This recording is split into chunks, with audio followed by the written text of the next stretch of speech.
Good morning fourth class.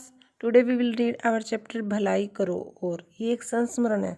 संस्मरण का मतलब होता है जब हम किसी पुरानी घटना को अपने वर्तमान में शामिल करते हैं, उसे हम संस्मरण कहते हैं। यानी किसी बीती हुई घटना को जब हम याद करते हैं उसे हम संस्मरण कहते हैं। यह संस्मरण जो है विद्यासागर जी पर आधारित है। विद्यासागर जी थे बहुत बड़े समाज सुधारक थे, पश्चिम बंगाल के रहने वाले थे वो। उन्होंने उस वक्त समाज को सुधारने का काम किया जिस वक्त लड़कियों को घर से बाहर भी नहीं निकलने दिया जाता था। उस वक्त उन्होंने शिक्षा का अधिकार दिलवाया और समाज में पिछड़ी जातियों को भी शिक्षा का अधिकार दिलाया। तो ये घटना उनकी छोटी सी घटना है जो उनके जीवन पर आधारित है, जो हम आज पढ़ेंगे। एक दिन की बात है, विद्यासागर जी प्रतिदिन यानी रोज़ की तरह बच्चों को पढ़ाने के लिए विद्यालय जा रहे थे। एक गरीब बालक ने रास्ते में उनसे एक पैसा मांगा। वे चलते चलते रुक गए। उन्होंने बच्चे से पूछा, तुम इस पैसे का क्या करोगे? बच्चे ने कहा, मैं भूखा हूँ, चने खरीद कर खाऊंगा।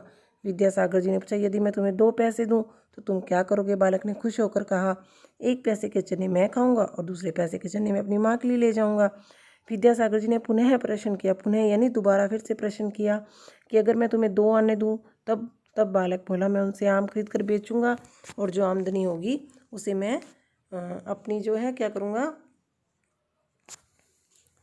रोज़ी रोटी कमाने की कोशिश करूँगा। शायद वो यही उसे कहता है कि मैं अपनी माँ का पेट भरूँगा, अपनी रोज़ी रोटी जो है कमाऊँगा। विद्यासागर जी जो उसकी बातें सुनकर जो है बहुत ही प्रभावित होते हैं।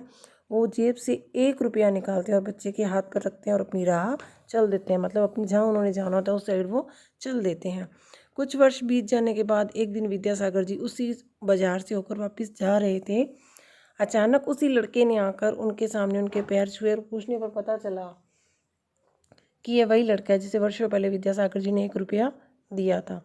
रूंधे स्वर में यानी कि कांपती सी आवाज़ में वह लड़का बोला, बाबूजी, यह सब आपके आशीर्वाद और मदद का ही परिणाम है। उस दिन आपने जो 1 रुपया मुझे दिया, मैं आज उसी से सामान खरीद कर बेचता हूँ और अपनी पूंजी जो है बढ़ाता जा रहा हूँ। अब यह स्थिति बन गई है कि मैं अपना व अपनी माँ का गुजारा सम्मानपूर्वक कर रहा हूँ और मैं जो है आपका आजीवन यानी कि सारी ज़िंदगी आपका ऋणी रहूँगा, कर्जदार रहूँगा। विद्यासागर जी ने उसे आशीर्वाद दिया और अपनी राह चल पड़े। उन्होंने उस उक्ति को साबित कर दिया, सही करके दिखाया कि नेकी करो और दरिया में डाल, अर्थात भलाई करो और भूल जाओ। तो इस चैप्टर से हमें ये शिक्षा मिलती है कि अगर हम कोई भलाई करते हैं, कोई अच्छा काम करते हैं तो बार बार उसे हमें दोहराना नहीं चाहिए। जो काम हमने कर दिया उसके बाद हमें अपनी चुपचाप राह चल देना चाहिए। बार बार उस बात को किसी को सुनाना नहीं चाहिए।